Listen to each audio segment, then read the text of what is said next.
సూత్రాలు పర్సంటేజ్ ప్రాబ్లంను ఈజీగా చేయడం ఎలా? చూడండి ఒకసారి ఇక్కడ. ఒక ఉద్యోగి జీతం 75,000. అతడి జీతం మొదట 10% తగ్గింది, తర్వాత 30% పెరిగింది. చూడండి, 10% తగ్గింది, 30% పెరిగింది. అయినా అతడి జీతము ఎంత అని అడిగాడు. చూడండి ఒకసారి జాగ్రత్తగా. అతడి యొక్క జీతం 75,000. షార్ట్ కట్ ఉంది దీనికి, చక్కగా ఈజీగా చేసేయచ్చు. చూడండి, 75,000 అతడి జీతం. మొదట 10% తగ్గినది.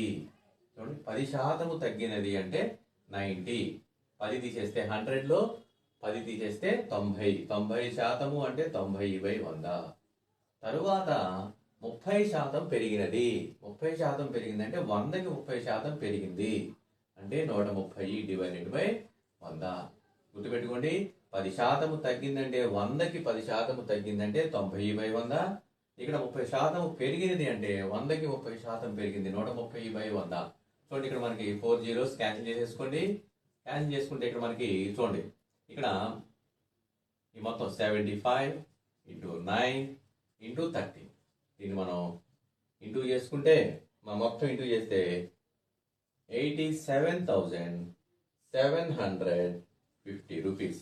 ఓకే, అతని యొక్క ప్రస్తుతం యొక్క జీతము 87,750 రూపాయలు.